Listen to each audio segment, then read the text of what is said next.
समझ लो, सिर्फ शॉर्ट में कह रहा हूं कि वक़्फ़ का मालिक, ये जुमला सुनना, वक़्फ़ का मालिक सिर्फ और सिर्फ, बोलो जोर से, कौन है? अल्लाह। ये तो मस्जिदें हैं ना, कुरान की आयत क्या है? वअन्नल मसाजिद लिल्लाह, मस्जिदें अल्लाह की है, और जो चीज अल्लाह के नाम पर दे दी गई उसके साथ 12 के उतारे पर अल्लाह का नाम लग जाता है। आज मैं यावत में था, मैंने वहां पर जुमा में ये बात कही कि देखो सुनो, अगर कोई मरते मरते, मिसाल के तौर पर हम अगर मरते मरते ये कहते हैं कि मेरे पास 10 एकड़ खेती है, मैं मरते मरते ये कह दूं कि मैं 2 एकड़ खेती अल्लाह के नाम पर कर रहा हूं, लिख रहा हूं, ताकि वो मुसलमानों की मस्जिद के लिए काम आए, या मदरसे के लिए काम आए, या यतीम खाने के लिए काम आए, या स्कूल के लिए काम आए, मैं अल्लाह के नाम पर ये जमीन कर रहा हूं, तो ये होता है वक़्फ़। अब अगर किसी ने ऐसा कह दिया या लिख दिया कि मैं अल्लाह के नाम पर दे रहा हूं, तो अब उस जमीन का मालिक कौन हो गया? बोलो जोर से, अल्लाह। अब ऐसे ही लाखों एकड़ जमीन,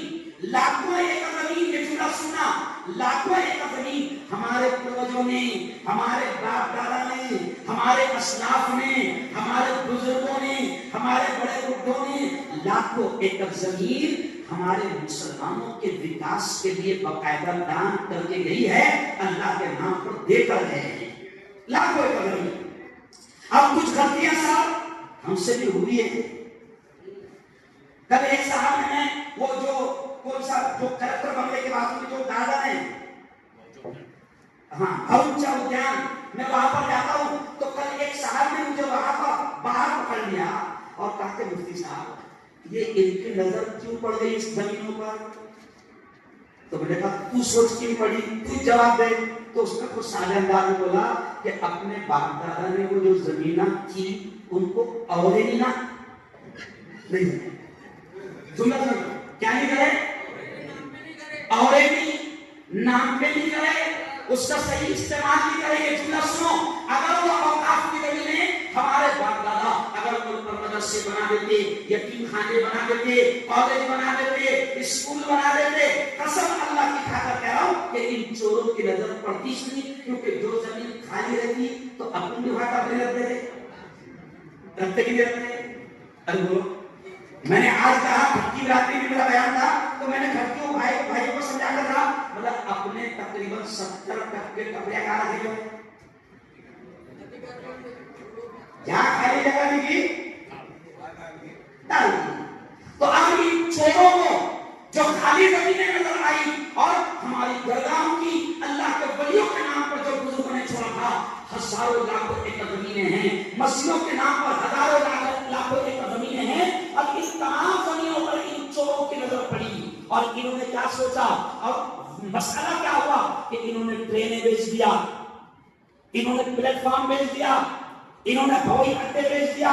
इन्होंने सारी चीजें बेच दिया। अब इनके पास बेचने को कुछ नहीं बचा, तो अब इनकी नजर पड़ी है मुसलमानों की औकाफ की जमीनों। लेकिन हम भी एक कसम खाते हैं, मेरी हर वीडियो वायरल होती है, वायरल होती है, तो अब ये वीडियो आएगी, हम भी एक कसम खाते हैं कि मोदी जी, बीजेपी वालों, सरकार और हम हुकूमत से ये कहते हैं कि हम अल्लाह की जमीन का 1 इंच भी किसी के हलक में जाने नहीं देंगे। बोलो मेरा नागपुर में मेरा बयान हुआ सर, तो नागपुर आरएसएस का गला है, तो नागपुर में मैंने एक जुमला कहा, बिल्कुल एकदम सादे स्टाइल में जुमला कहा। मैंने कहा मोदी जी, हम बहुत अलग लोग हैं, बहुत खतरनाक लोग हैं,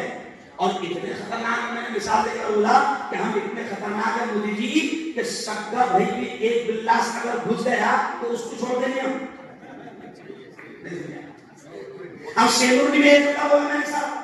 आप भी थे अयाद अली, शेखुर में एक जुमला मैंने बोला कि मोदी जी हम इतने खतरनाक है कि सबकी लेन नहीं घुस गई, एक बिल्लास को छोड़ देंगे। और शेखुर में लोग हंसने लगे, ज्यादा हंसने लगे, तो मुझे बहुत शक हुआ कि ये ज्यादा क्यों हंस रहे। तो बाद में प्रोग्राम के बारे में क्या बोले, मुफ्ती साहब तुमने एक बिल्लास की बात करे, अभी जुम्मा के पहले 1 इंच पर झगड़े हुए, अब खुरम पूरी हो गई, अब भी हम उनको पौध पुलिस स्टेशन से लाए। तो अब एक 40 जमीन हम अपनी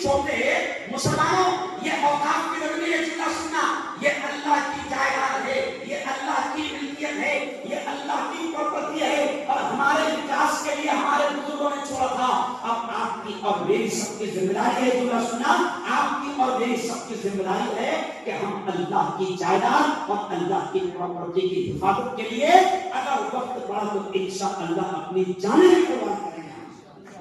لیکن کسی کے حلق میں جانے نہیں رہے۔ اب عالم مسلم پر سب آپ سے کیا کہہ رہی ہے کہ 2.5-3 مہینے تک